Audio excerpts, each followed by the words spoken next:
All right, so if you're into RC, you've definitely seen the Tamiya KongHead, maybe the King Yellow too. Oh, yeah, the big six-wheeled sort of fun ones. Exactly. They're kind of the comedy duo of the RC world. Weird, fun bashers. Hmm. But just looking at those two, you kind of miss the bigger picture, the engineering story underneath. Definitely. So today, our deep dive is really into that whole Tamiya 6x6 universe. There are actually four models, two different chassis setups. And they point towards really different ways of driving, different, let's say, missions, all built on one core platform idea. Right, and that platform is the G6. Sources show it's more than just sticking different bodies on things. It's a whole strategy, yeah.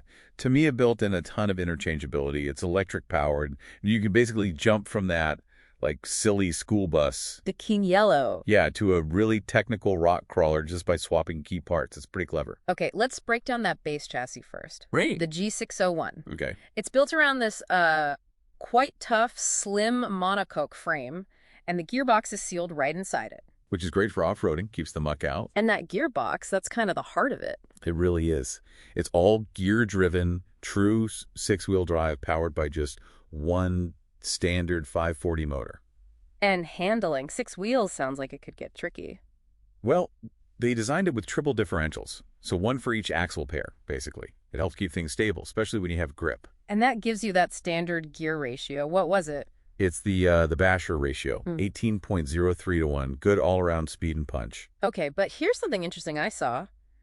The G601 platform, it actually has four-wheel steering kind of designed in, doesn't it? It does, yeah. The kit comes standard with just front steering active. But the physical parts, the mounts, they're there for the rear too. Why do that if it's not used out of the box? Seems like adding cost. Well, I think it's smart engineering for the hobbyist market. They bake the potential into the core chassis frame. Ah, okay. Saves costs on the base kit, sure, but it gives tinkers that option down the line to add the servo and linkage. And get much tighter turning, which on a long 6x6 chassis. Exactly. It makes a big difference for maneuverability if you decide you want it later. So that G601 chassis, that's the foundation for the more high-speed fun models. Correct. That's your KongHead, your King Yellow, the fictional sort of wild bashers. But then there's the Volvo A60H Hauler, same chassis. Same basic G601 DNA, yeah.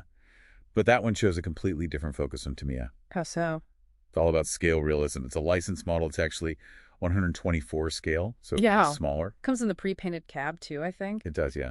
And this manually operated dump bed made of ABS plastic. So less basher, much more detailed scale model. Yeah. Still on that 18.1 ratio, though. Right. Okay, so that's the G601 trio. But then things take a turn, right, for the serious technical stuff. Yes, this is where the other chassis variant comes in, the G601TR. And the model that uses it is the DynaHead. TR trial. Probably, yeah. Designed for trial courses, Yeah. slow speed, technical crawling, and this is where the core engineering really shifts. This is the aha moment you mentioned. Exactly. The defining feature here is hub reduction axles. You might know them as portal axles. Oh, okay, like on serious off-road trucks. Precisely. They're on all 6 wheels on the G601TR, and they do two huge things. First, More ground clearance. a lot more. An extra 15 millimeters, which is substantial for clearing obstacles. And the second thing. It completely changes the final drive ratio. Remember, the G601 was 18.1. Yeah. The G601TR, because of the gearing inside those portal hubs, has a final drive ratio of 37.35 to 1. Wow, that's huge. More than double. Massive difference. That gives you incredible torque and that super low speed control you absolutely need for crawling. So, totally different driving experience built onto the same basic frame concept. Fundamentally different, yeah. Okay, regardless of which path you take, basher or crawler, there are some upgrades that seem pretty much essential right out of the gate. Oh, absolutely. Number one, you have to ditch the plastic bushings it comes with. Right, for ball bearings. Full set of sealed ball bearings. Improves efficiency, runtime, everything.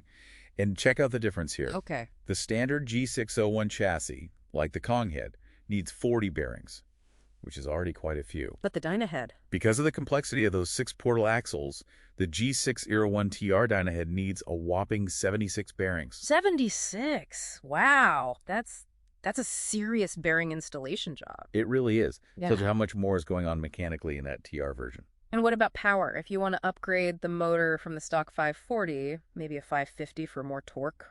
People do that, yeah. Uh-huh. But if you do, there's one critical thing you must do immediately. Okay. Swap out the pinion gear. The stock one is aluminum. And that won't handle more power. It'll strip almost instantly with a hotter motor or just more torque. You need to replace it with a hardened steel pinion gear. Gotcha. And the pitch has to be specific. Yes, crucial detail. Ah. It has to be mod .6. That's the metric gear pitch Tamiya uses here. Get the wrong pitch and you'll wreck your main gear. Okay, mod .6 steel pinion. Good tip. Essential if you upgrade the motor. Protects the whole drivetrain. So pulling this all together, when you're looking at a Tamiya 6x6, you're not just picking a body style. Not at all. You're really choosing your driving mission. Ah.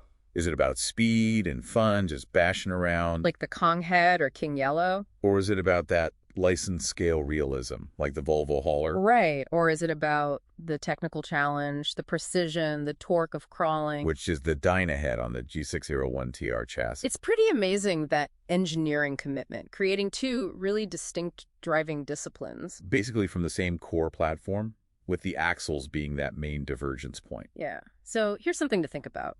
What other platforms in the RC world let you make such a dramatic shift in performance and purpose, really, just by changing one major component set like the axles? It's quite something. It really is. Shows some serious design thinking from Tamiya.